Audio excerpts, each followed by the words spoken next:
Mesure appartenante d'Anton Tchekhov. Le soleil de midi éclaire une de ces petites villes en surnombre que, selon l'expression du directeur de la prison, on ne peut trouver même au télescope. Sur aucune carte. Paix et quiétude. Partie de la mairie, dans la direction du marché, la commission sanitaire avance lentement. Elle se compose du médecin de la localité, de l'inspecteur de police, de 2 délégués de la mairie et d'un représentant du commerce. Des agents de police suivent respectueusement. Le chemin que parcourt la commission est comme celui qui conduit en enfer, pavé de bonnes intentions. Les membres de la commission, agitant les bras, s'entretiennent de la malpropreté, de la puanteur de la ville, des mesures qu'il convient de prendre, et autres thèmes de mise en temps de choléra. Les conversations sont d'un intérêt si élevé que le commissaire de police, qui ouvre la marche, éprouve tout à coup de l'enthousiasme et déclare en se retournant : « Voyez-vous, messieurs, nous devrions nous réunir ainsi plus souvent et traiter des questions sérieuses. C'est agréable, et l'on se sent en bonne société, tandis qu'autrement, nous ne faisons que nous disputer. Oui, ma parole. » « Par qui allons-nous commencer ? Demande au médecin le représentant du commerce, du ton d'un bourreau qui choisit sa victime. Si nous commencions, à Nikita Nikolaïtch, par le magasin d'Ocheïnikov. C'est un filou, il est bon de l'attraper. On m'apporte l'autre jour de chez lui du gruau de sarrasin, et on y a trouvé, excusez-moi, des crottes de rat. De l'affaire, ma femme n'a rien pu manger. Eh bien, fait le docteur, indifférent, s'il faut commencer par Ocheïnikov, commençons par lui.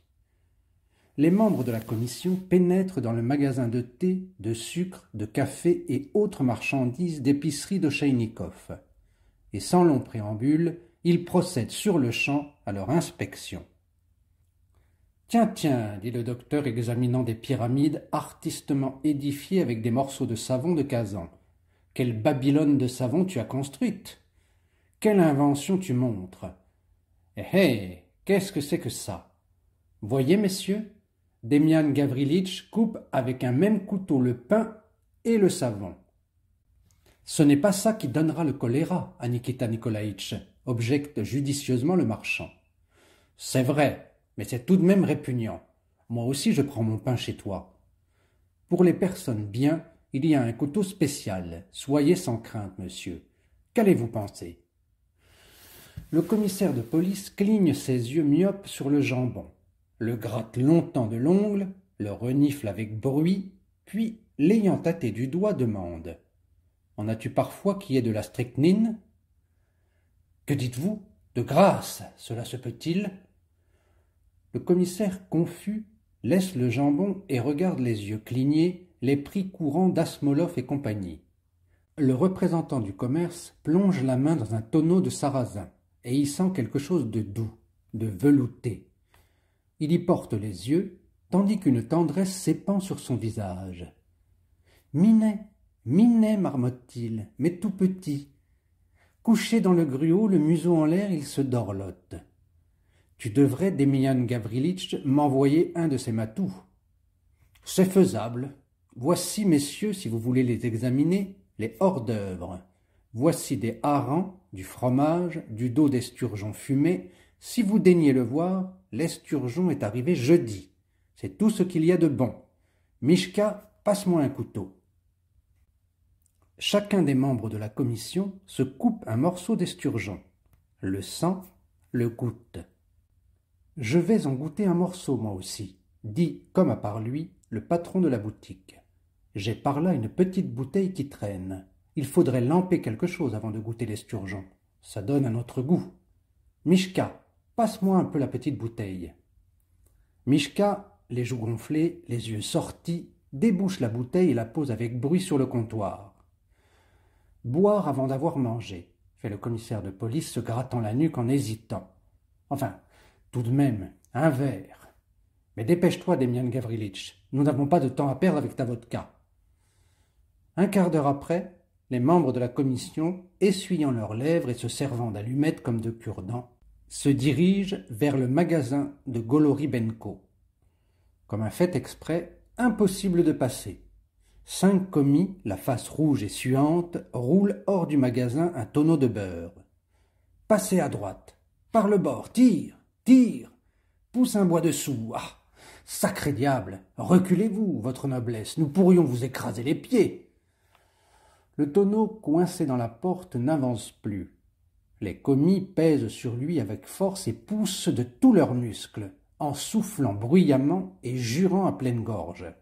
Lorsque, après de pareils efforts et une suite de longues exhalaisons, la pureté de l'air est sensiblement diminuée, le tonneau roule enfin.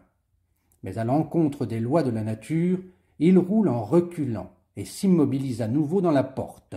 Les exhalaisons recommencent. « Fi !» s'écrie le commissaire, crachant de dégoût. « Allons chez Chiboukin. Ces diables vont haleter jusqu'au soir. » Le magasin de Chiboukin se trouve fermé. « Mais il était ouvert !» disent étonnés les membres de la commission en se regardant. Quand nous entrions chez Ochaïnikov, Chiboukin rinçait sur le seuil de sa porte une bouilloire en cuir. « Où est-il » demande-t-il à un mendiant planté près du magasin clos. « La charité au nom du Christ, à un pauvre estropié, marmonne le mendiant d'une voix enrouée.